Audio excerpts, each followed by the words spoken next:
Entonces, buenas noches. La siguiente presentación es para Introducción al Derecho. Vamos a presentar las fuentes del derecho nacionales e internacionales y los integrantes son Eduardo Riaño y José Riaño quien les habla. Entonces, iniciamos por las fuentes del derecho. Según el diccionario del RAE, el término fuente del latín fons remite en su primera acepción al manantial de agua que brota de la tierra. Esto es un nicho fundante de la vida. Lo anterior es una muestra del significado de aquello que constituye el principio, fundamento u origen de algo, en una dimensión que rebasa la mera causalidad simple, porque evidentemente en las relaciones causales simples ciertas variables sencillas son necesarias y suficientes para que ocurra determinado resultado, mientras que en la compleja realidad del derecho la cosa, para ser considerada jurídica, requiere ser considerada subespecie iuris, es decir, por su objeto formal, que no es otro que lo justo. No obstante, como para el realismo jurídico clásico, la clave del concepto del derecho está en la analogía. Es preciso aclarar que la Constitución, que la continuación se busca describir la fuente análoga del derecho, norma y en todos los analogados posibles del analogado principal del derecho. Abordamos las fuentes del derecho positivo que regularmente se consideran en los países de tradición jurídica romano-germánica o continental, constituciones, leyes, reglamentos, tratados internacionales, entre otros. En ese preciso sentido, el concepto de fuente es una expresión que alude más que al origen del objeto formal del derecho a los elementos o realidades extrínsecas que concretan el analogado secundario del derecho, no, del derecho norma. Sin embargo, suele confundirse la atribución, la relación de los analogados secundarios con el principal, con la realidad misma del concepto nombrado, con el caso de la identificación del derecho. ¿Cuáles son las fuentes del derecho? Bueno, las fuentes del derecho son todas aquellas de donde se origina el derecho y las normas que se aplican a las personas. El término se vale del sentido metafórico de la palabra fuente que indica el lugar de donde nace el agua, es decir, evoca su origen. Se consideran fuentes del derecho todos aquellos actos y hechos del pasado que han servido para ordenar y regular las acciones y comportamientos de las personas. Ejemplo de ello es la costumbre y la religión que establecen códigos de conducta para afianzar los buenos hábitos y evitar los vicios. Clasificaciones del derecho, bueno, hay muy diversas clasificaciones de fuentes del derecho. Una muy usada por la doctrina es la siguiente, por ejemplo, las fuentes reales se refiere a los poderes, instituciones o grupos sociales que están autorizados para crear leyes que reconocen o extinguen derechos o normas jurídicas en los distintos ámbitos. Ejemplo es la Comisión Europea. Fuentes formales son lugares de donde están recogidas las normas, la legislación, la doctrina, principios generales del derecho, tratados internacionales, la jurisprudencia y la costumbre. Pueden ser tanto las que tienen vigencia actual como las que han tenido, por ejemplo, procesos de creación de las normas jurídicas. Ejemplo de ello, el proceso legislativo. Fuentes históricas son testimonios, documentos, a esto libros, papiros, inscripciones, etcétera. Restos, objetos que aporten información sobre los hechos que han tenido lugar, son aquellos documentos del pasado que contienen una norma jurídica o ley. Ejemplo, código ejecutivo. Otras clasificaciones que distinguen las fuentes son las de orientación, que serían fuentes políticas, que habla de los programas de partidos políticos o movimientos revolucionarios. Estos son los que pretenden crear precisión colectiva o desencadenar procesos institucionales. Otras son las fuentes culturales, que son de los grupos sociales u operadores jurídicos que se encargan o bueno, que persiguen la observancia de las leyes surgidas en el pasado y que estudia el teórico en la realidad de la sociedad actual. Otra parte por la parte política, en el momento que se origina. Entonces, serían las fuentes originarias, las que crean el derecho ex nihilo de la nada, es el derecho de la nada, sin un sistema jurídico procedente, característico de los procesos revolucionarios. En este sentido, se puede hablar del poder constituyente originario. Otra también sería las fuentes derivadas, que son las que crean derechos usando los métodos procedimentales establecidos en un régimen jurídico preexistente. En este sentido, se puede hablar del poder constituyente derivado. Otras son las fuentes de formación, formalización, que son fuentes formales de conocimiento jurídico. Esto entendido como formas de manifestaciones empíricas de normas, instituciones, etcétera, que por su mera percepción no hace, nos hace conocer que son o tienen que ver con el derecho. Otras son las fuentes formales de interpretación y aplicación, que dentro de las cuales nos encontramos con las directrices de órganos externos que eligen a los órganos de interpretación y aplicación, así como dirigir su juicio. Segundamente, nos encontramos con los órganos de interpretación y aplicación, que son los tribunales de justicia. Por último, nos encontramos las expresiones formales de las normas admitidas, conceptos ligados al positivismo jurídico que alza como fuente superior a la ley, como fuente genuina. De la misma forma, identifica a la fuente estatal con la fuente como la fuente del derecho. Las fuentes restantes serían la costumbre, la jurisprudencia y los principios generales que aparecerán como subsidiarios para aplicar el defecto de la ley. Según la taxonomía aristotélica, de las cuales son cuatro causas, las cuales han distinguido, por ejemplo, la causa formal, es una causa intrínseca que se refiere a la forma que tiene el derecho, la misma que puede ser derecho como ley, como costumbre, como res iustra o como derecho subjetivo. Causa real es una causa intrínseca que se señala de que está compuesta, cuáles son sus materiales o de dónde se asienta materialmente la cosa. Puede ser puede asentarse en la mente humana a manera de hábito intelectual, entonces se habla de oficial, por ejemplo, en los libros de la doctrina o en otros lugares. En las fuentes materiales es posible hallar el texto de la ley o del derecho. Causa eficiente es una causa extrínseca de las cosas, también llamada causa agente o productora. Pueden ser varios. Los agentes o sujetos que producen el derecho, instituciones, Dios, la razón, el ser jurídico, etcétera, y las acciones que lo producen, por ejemplo, el acto de aprobar una ley. Causa final es la causa extrínseca de las cosas que de sentido, que habla de su finalidad.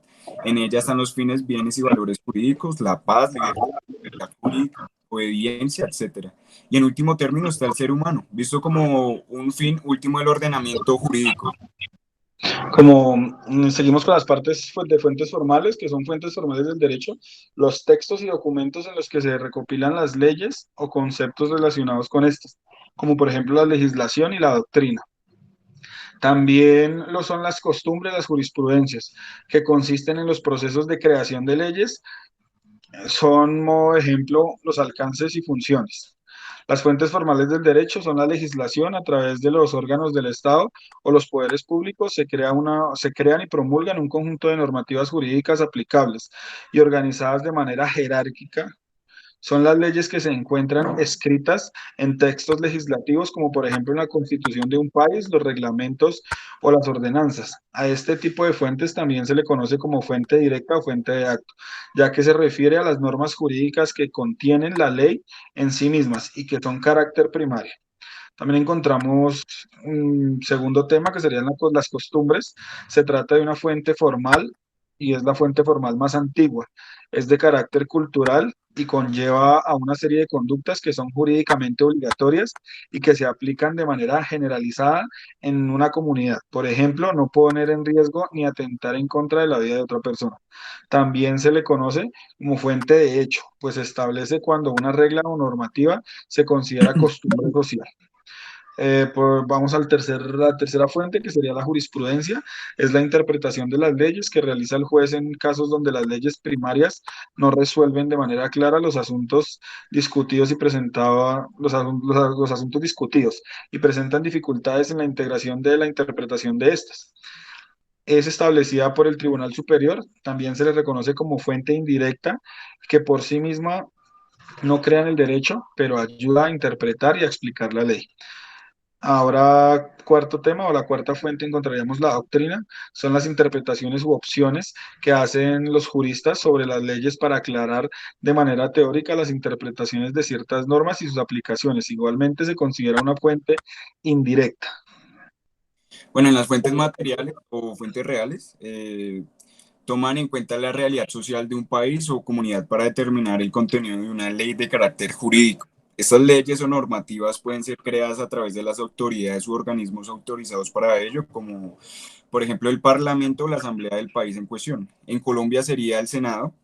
En este sentido, las leyes se formulan considerando la realidad económica, política, social, cultural, histórica, religiosa, la riqueza natural y geografía de un país. En las fuentes históricas se refiere a todos los documentos, obras literarias, tratados científicos o testimonios de carácter jurídico perdón, que evidencian cómo los pueblos o comunidades se organizaban y establecían normas. Estas normas son las que ahora sirven de ejemplo para la creación de nuevas leyes. Para entender mejor las fuentes del derecho, también es importante comprender cómo estas interactúan entre sí dentro de un marco jurídico específico en función de su importancia y rango. Fuentes en el derecho colombiano. Según la doctrina comúnmente aceptada, las fuentes del derecho interno serían la costumbre en algunos países, que sería la Constitución, la ley en sentido amplio, que abarca todas las normas de rango legal emanadas tanto por el Poder Legislativo como el Poder Ejecutivo. Su definición sería la ley dictada por la autoridad competente, que manda o prohíbe en concordancia con la justicia y para bien de los gobiernos de los ciudadanos y los ciudadanos. La otra sería la costumbre, que son las notas distintivas fundamental entre ley y costumbre se encuentra en su origen o procedencia, pues la ley procede del poder legislativo que la propia sociedad estatuye, mientras la costumbre lo hace en la misma sociedad, que mediante la observación continua de una conducta acaba por imponerla como precepto ante sí. Esta no es una fuente del derecho, pero se toman los fundamentos de esta. No obstante, lo anterior en algunos ordenamientos puede ser fuente supletoria de la ley, como ocurre en el ordenamiento español. Los principios generales serían otra fuente del derecho colombiano y las jurisprudencias que complementan y sirven para interpretar las normas que han de ser aplicadas, por lo que son fuentes en la práctica, por lo que son fuentes que en la práctica tienen mucha importancia. Los reglamentos emanados por el Poder Ejecutivo, que por lo general desarrollan las leyes, normalmente tienen una dependencia jerárquica de la ley, sin perjuicio de la existencia del reglamento derivado de la potestad reglamentaria autónoma. Ya para terminar sería la doctrina, en tanto que puede influir en la adopción de la norma y criterio de interpretación. En las fuentes del derecho internacional deriva también de las fuentes materiales, formales e históricas. Se caracteriza por la cooperación que existe entre naciones a fin de generar acuerdos bilaterales o multilaterales de obligatoriedad recíproca entre los estados. Tales acuerdos se basan en las costumbres y principios de carácter internacional estipulados en la norma de la propia comunidad internacional.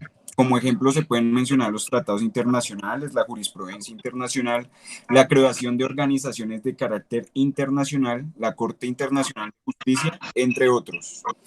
La importancia de las fuentes del derecho, a través de las fuentes del derecho, pues ¿cuál es su importancia, no? A través de estas fuentes podemos entender el origen de las leyes y su evolución, así como los factores a tomar en cuenta para su elaboración y posterior aplicación. Además, nos permite tener una perspectiva de efecto de su aplicación en la sociedad. También nos remite a la historia de la humanidad y a la creación de las primeras normas a partir de la religión y las costumbres. Fueron estas las normas que sirvieron para establecer los primeros sistemas de orden político, social y económico. En la Constitución del derecho colombiano, el derecho colombiano es el conjunto de normas que constituyen el ordenamiento jurídico vigente en Colombia. De una forma especial en el ámbito civil, presenta dos épocas. La primera inicia con el descubrimiento de América y concluye en 1873, año en el que se inicia el segundo periodo que corresponde al actual Código Civil en Colombia. Antes de que se promulgara el código actual, rigieron las leyes especiales que dictó España para sus colonias, las llamadas leyes de Indias, el derecho español y, desde 1825 hasta 1873, la legislación nacional.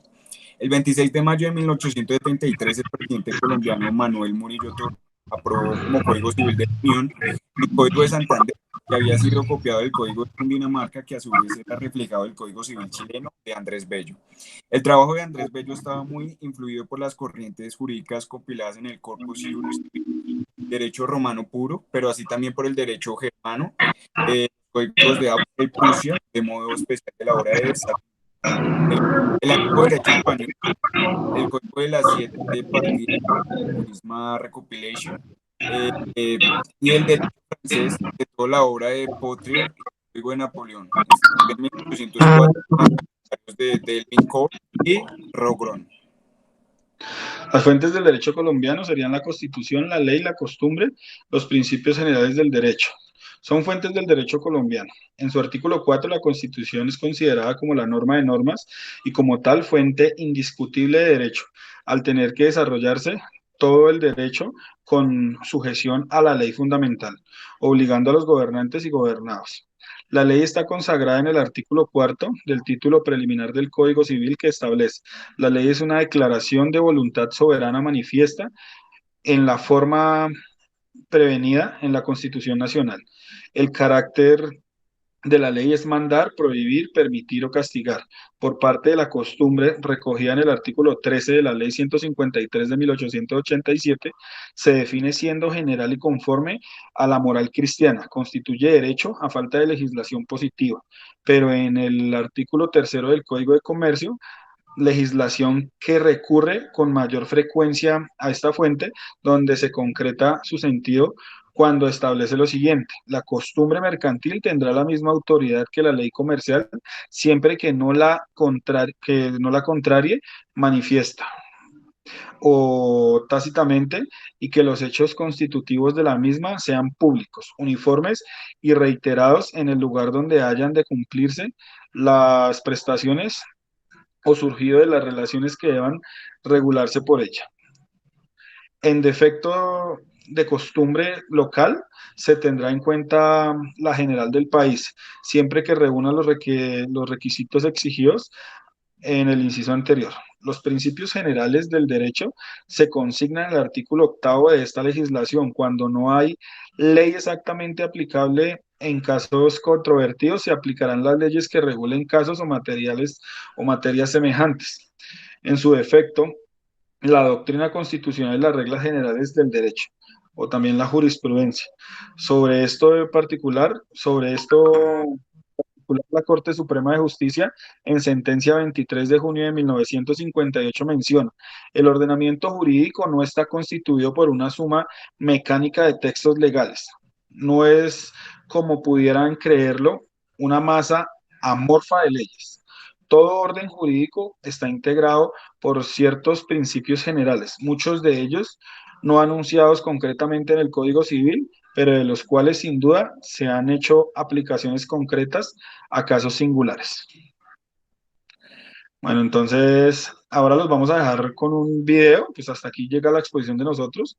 Ahora los vamos a dejar con un video, pues para que se pongan en contexto, digámoslo así, para que vean qué son las fuentes del derecho. Muchas gracias. Agradecemos su atención.